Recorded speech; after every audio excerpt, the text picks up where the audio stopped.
I'm old. This is a quote from Yeats. And I'm angry because actually lots of our communities are suffering at the moment. And I'm going to give you the details. 1 billion people in the world tonight will go to bed hungry. 150 million people in Europe will go to bed hungry. Our best estimates for the UK are that probably 8 million people will go hungry tonight. And I'll come to London in a moment. The problem is we don't know because the government doesn't collect those statistics. These are best estimates for the UK. So I'm angry. I've been talking about this for 25 years. And in the next couple of years, I hope to retire and sit with my grandkids in the garden. And I don't want to be talking about this in 10 years' time. We should solve this problem because there is not a problem with food. We have enough food, but we don't get it to the right people. So that's a Yeats quote. I used to live and work in Sligo. So the new poverty, what we're talking about is people are going hungry in our communities. I can take you to restaurants a couple of hundred yards from here where you pay over £100 a meal. I can take you to communities down the back streets here where people are going hungry tonight. And when I say people, it's usually mothers, because mothers sacrifice on behalf of the rest of the family. That's what happens. So mothers will do it out while feeding the rest of the family. And this is a letter from a paper saying, and what's happened is over a period of time, people's incomes haven't gone up. They've remained static. Food prices went up 33% during the economic crisis.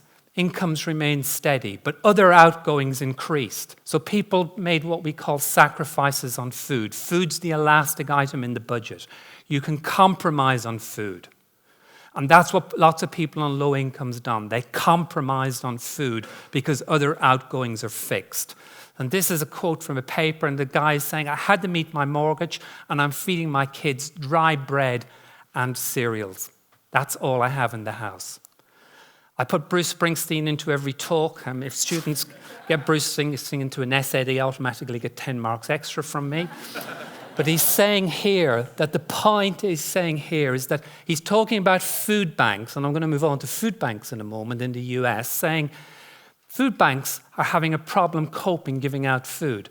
But the real problem was the banks, the global crisis. And who got canned for the global crisis? A couple of bankers have been jailed. 3 bankers, mainly Irish bankers, so we can claim to something. But the consequence of that food banks have increased. We had no food banks in the UK in 2000. We've seen a massive growth because people are suffering. So that this is a global crisis. If I talk about Brazil, if I talk about India, I talk about Portugal, I talk about the US or Canada, we're seeing this massive growth of food banks. As best estimates in the UK, what we've got is that 14 million individuals are at risk of what we call food poverty or food insecurity. Probably 1 million people in London at best estimates. The Felix Project are saying they're serving 1 million meals a week, which if you think about people using that 3 times is probably 300,000. People that go hungry are also the same group that are overweight. They're not 2 separate groups. But what we do is we treat them under separate silos. We don't have a comprehensive policy for dealing with this. And the basic problem is poverty. So these 2 things are linked. Obesity and poverty. There's a huge overlap. The Venn diagrams overlap massively. People in food poverty are more likely to be obese. During the recession, people like us stopped eating out. There was a massive decrease between 2008 and 2012 in eating out. The poor didn't stop eating out because they had to think about, do I turn on my oven or do I heat my house? And they could buy cheap food on the high street, albeit inappropriate for health purposes and obesity purposes. And they fed their kids. Their concern was with filling their kids up. And, high fat, salt, sugar does that. It may be unhealthy in the long term. But they were making compromises. Since then, we've all started eating out again. We're fast approaching American rates of eating out at the moment. So this is food security. It's across a range. So at one level, it's worrying about the ability to obtain food. Will I have food tomorrow? You compromise on quality and variety, reduce quantities, you skip meals, and you experience hunger. And most of us in this room have not experienced hunger like I'm talking about. Skipping a meal, this is not just hunger. We do that all the time because we're busy. This is people systematically in a week going without food. The big driver for this at the moment is the gig economy. People on 0-hour contracts do not know if they have money next week. They do not know, can they plan for a meal? Because they don't have the money, will they be at home or will they have to get somebody in to look after the kids? The gig economy, people working in that sector are massively at risk of being food insecure. They're the biggest single growing users of food banks. This growing user. The biggest users are still those on welfare benefits. So this is the Trussell Trust, Christian charity of food banks, only accounts for half of all emergency food in the UK. 2006, that was the coverage, and 2013, over 400 food banks. They only account for half. So there's now over 1,000 food banks in the UK run by charities. This is something government should be doing, not food banks. My argument here isn't that food banks are the problem. Food banks are symptoms of a problem. So if you think I'm getting at food banks, I would say we shouldn't have food banks. I would say food banks and the rise of food banks are an indicator of a wasted society, of a society that is not dealing with people who are hungry. So this is some work from Sustain, the national group. For every one user of a food bank, there are 8 others who are food insecure. They don't get to a food bank for whatever reason. They're too embarrassed, they don't know how.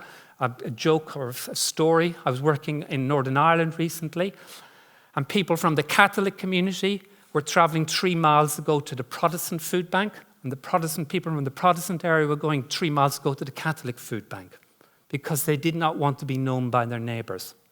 So it might be good for integration, you could argue, but nobody wants to be in poverty.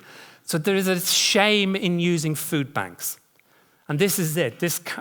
Have we reached the bottom yet? While the rest of us are making decisions about our Riverford deliveries, about shopping in Waitrose or Aldi or Lidl, people are making compromises. And they're making those compromises for their families, for their kids. And this is not an attack on food banks. This is an attack on the situation that drives people to that. And you've all seen this. You know, Muslim food banks say it's not tins of baked beans, it's tins of chickpeas they have a problem with, massively oversubscribed. You see this in your supermarket, donate more. This is a picture of a food bank parcel. They usually give out parcels for 3 days. And this is a drawing from a user. Now, the problem with this is it's fine insofar as it goes, but most food banks can't give out fresh fruit and veg. It's difficult. They don't have the facilities to do that. Some do, but most don't. So they give out what we call dry packages. And it's got so bad at the moment that the food banks are giving out what we call kettle bags, which really is pot noodle. You only need a kettle to reheat because people cannot turn on their oven. They have to be worried about turning on their electricity. Finish with this. This is I, Daniel Blake. I don't know if you saw it. Of course, it's fiction, but it's based on fact. It's based on absolutely all the experience we've had working with food bank users. So I think what we need to do is end poverty. We need to bring back people who are suffering and give them an adequate wage. I mean, you said it. That many people who work in the food industry are the ones who suffer here as well. People working in sections of the food industry are massively underpaid. So I'm now 2 seconds away from finishing and I'm finished. Thank you. Thank you.